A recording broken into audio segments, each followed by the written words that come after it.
তারা ইমাম গজালি রহমতুল্লাহি আলাই তার কিতাবে উল্লেখ করেছেন, যেই যুবক, যেই বিবাহিত মানুষ চারজন মেয়েকে বিয়ে করে ফেলেছে, চার ক্যাটাগরির মেয়েকে, তার কপাল শেষ। কয় ক্যাটাগরি? চার ক্যাটাগরি। নাম্বার ওয়ান হচ্ছে সেই মেয়ে যে হচ্ছে সারা দিন আটা আর ময়দা নিয়ে ব্যস্ত থাকে। এরকম মেয়ে মনে হয় বাংলাদেশে নাই। আহেরা, এটার নাম হচ্ছে আহেরা। যারা সারা দিন কোথায় কোন ক্রিম পাওয়া যায়, কোথায় কোন বিউটি পার্লার ভালো, কোথায় গেলে রূপচর্চা ভালো হবে, সারা দিন এটা নিয়ে ব্যস্ত থাকে। এরকম মেয়ে আসনা নাই? শোনেন, নিজেকে সৌন্দর্য মেইনটেইন করে রাখা, নিজের কিউটনেস বজায় রাখা, এটা হচ্ছে নবীজির সুন্নাহ। সুবহানাল্লাহ পড়া। নিজেকে আপনি টেক কেয়ার করবেন, ডাজন্ট ম্যাটার। সব মেয়েরা নিজের যত্ন নিবে, এটা কোনো সমস্যা নাই। কিন্তু কিছু কিছু মেয়ে অতিরিক্ত মাত্রায় বাড়াবাড়ি করে। ওর পুরো ঘর দেখলে মনে হবে ঘর কম, বিউটি পার্লার বেশি। পুরো ভিতরে আপনি কি নিবেন? লিপস্টিক নিবেন, আইলাইনার নিবেন, কি নিবেন আপনি যা তার নাই। সারাটা দিন এই সমস্ত কাজে ব্যয় করে দেয়। এরকম মেয়ে আছে না নাই? এরকম মেয়েকে বিয়ে করবা না। তুমি সেই মেয়েকে বিয়ে করবা যেই মেয়ে একটা according to best capacity say try করে নিজের কিউটনেসকে বজায় রাখার জন্য। কিন্তু যেই মেয়ে অতিরিক্ত মাত্রায় আটা ময়দা মাখার ট্রাই করে, বা যেই মেয়ে অতিরিক্ত মাত্রায় সাজসজ্জা করে, এমন মেয়ে যদি তুমি দেখতে পাও আর বুঝে যাও যে সে এমন ক্যাটাগরির, তাকে কি বিয়ে করা যাবে? আরে ভাই বলেন না কেন করা যাবে? তাহলে এক নাম্বার, যারা অতিরিক্ত সাজসজ্জায় ব্যস্ত থাকে, এই ধরনের মেয়েকে কোনো যুবক বিয়ে করতে পারবে? এক নাম্বার। দুই নাম্বার হচ্ছে নবীথা। নবীথা, যারা নিজের রূপের অহংকার করে। ঠিক কিনা বলেন? এরকম অনেক মেয়ে আছে যে নিজের রূপ নিয়ে অনেক বড়াই করে। সে মনে করে যে হাম কি হনুরে, হাম কি হনুরে। আসলে সে মনে করে যে আমি সবচাইতে সুন্দর। আমি স্পেশালি বাংলাদেশের মেয়েকে বলতে চাই, আপনি যেমন সুন্দর, মিশরের মেয়ে আপনার চাইতে শত শত গুণ সুন্দর। পাকিস্তানে কাশ্মীরের নারীরা আপনার চাইতে শত গুণে সুন্দর ছিল। এখন ঠিক কিনা? আপনার রূপ নিয়ে অহংকার করার কিছু নাই। মিশরের জমিনে যারা সুন্দরী নারী, এরকম হাজারো সুন্দরী নারী যাদের রূপের বড়াই তারা করত, তারা দিন শেষে মাটির নিচে মিশে গিয়েছে। ছিল এখন ঠিক কিনা? এই যে রূপের বড়াই করবেন না আমার মায়েরা বোনেরা।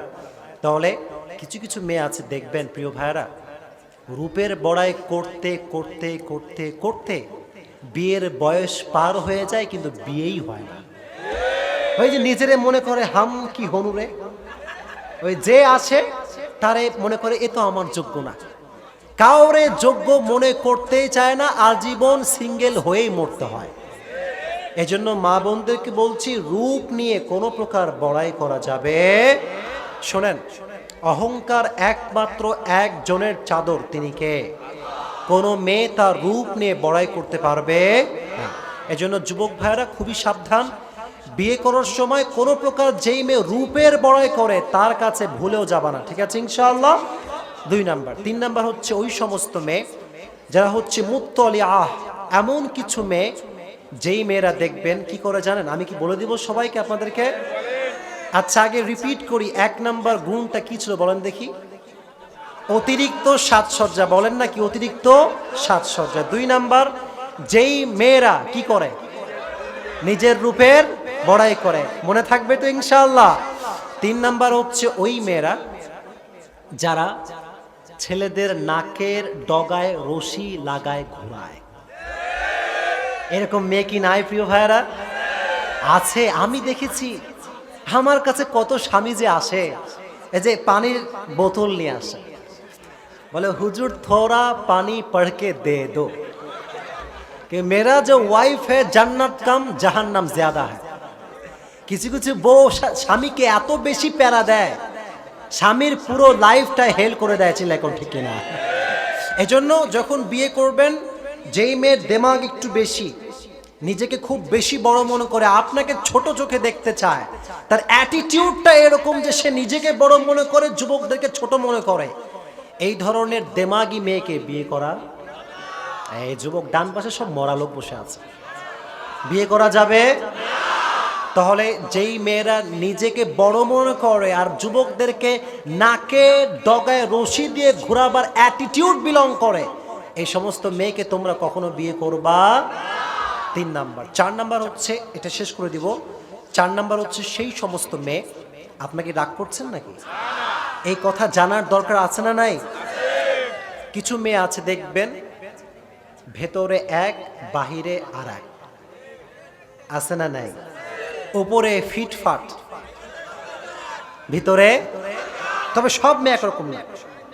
আমি বিশ্বাস করি আমার এই মাহফিলে যেই মায়েরা বোনরা এসেছেন সবাই নেককার, দিনদার, আল্লাহ সেই হিসেবেই কবুল করুন, পড়না আমিন।